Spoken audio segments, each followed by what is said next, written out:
Bonjour tout le monde, bienvenue à une autre vidéo de peinture. Moi, ça ne me tentait pas la brosse, matin, ça ne me tentait pas. On va faire une technique encore une fois différente. Hein. Là, je pense que ça doit faire une centaine de toiles qu'on fait, puis presque à toutes les fois un petit peu différent. Cette fois, on va faire une toile avec un papier ciré. On va faire un transfert d'acrylique. C'est très intéressant, puis vous allez voir, c'est très spécial ce que ça va donner. On prend évidemment notre papier ciré, on ajoute notre acrylique dessus un petit peu de façon aléatoire, mais vous allez voir, c'est ça qui est l'important, c'est d'en mettre quand même beaucoup. Plus vous allez en mettre, plus que vous allez avoir des multiples détails, des détails plus raffinés, définis les uns que les autres. Alors, vous allez voir, je pense que ça va être assez intéressant. Oui, c'est une technique un petit peu plus messy, là, fait un petit peu plus de dégâts, mais je pense que ça peut être intéressant. C'est quelque chose qu'on n'a pas encore fait ensemble. Puis vous allez voir, on ne met aucun produit encore une fois. Hein, je commence à m'habituer de ne pas mettre de produits. Mais je pense que vous allez y trouver votre compte vous aussi, je pense, en ne mettant pas de produits, juste de l'eau. Alors, on s'en va voir ça, puis on revient pour le mot de la fin.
Bon, et bien, un autre de terminé.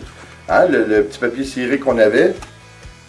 Je pense qu'écoutez, j'espère que vous allez être d'accord avec moi pour encore une fois dire que de façon quand même assez simple et facile, on est arrivé à un résultat qui est quand même assez étonnant. Encore une fois, les cellules. Comme je vous ai déjà dit, je ne suis pas particulièrement un fan des cellules. J'aime ça, là. Pas que j'aime pas ça, mais j'en ai fait beaucoup, comme vous le savez. Mais regardez, là, on a fait. Elle est pleine de cellules et au moment où je vous parle, il y a de plus en plus de cellules qui se créent. À la différence que si on aurait utilisé le silicone probablement... Excusez-la. Probablement qu'avec le silicone, les cellules auraient été plus définies. Là, elles sont un peu plus petites, mais si on aurait eu une plus grosse toile, on aurait pu travailler avec notre grosse toile, et puis évidemment, on aurait fait grossir nos cellules. Encore une fois, je pense qu'on a prouvé un point. On n'a pas besoin de se casser la tête pour faire quelque chose de vraiment bien et beau. Je vous dis, là, les détails qu'il y a là-dedans, là, c'est incroyable. C'est vraiment, vraiment beau. Je suis obligé de vous dire que je suis vraiment satisfait. Elle fait partie de mes 5 à 10 préférés, ça c'est sûr et certain. Vous avez vu, c'est assez important de mettre assez épais d'acrylique parce que plus on en met, plus que des détails qui prennent forme, puis il y a des couleurs qui viennent apparaître sur le dessus. Je trouve ça bien, bien intéressant. Écoutez, on pourrait prendre cette technique-là, là, puis s'amuser avec ça pendant des mois et faire des choses différentes tout le temps. Puis j'ai le goût de le faire, puis je pense que c'est ce que je vais faire. En attendant, écoutez, j'espère que vous avez apprécié, j'espère surtout que vous allez l'essayer, même si ça peut faire un petit peu de dégâts. C'est vraiment intéressant le résultat. Et puis s'il vous plaît, comme d'habitude, abonnez-vous, laissez un commentaire et partagez, c'est toujours apprécié. On se revoit pour la prochaine vidéo. À bientôt.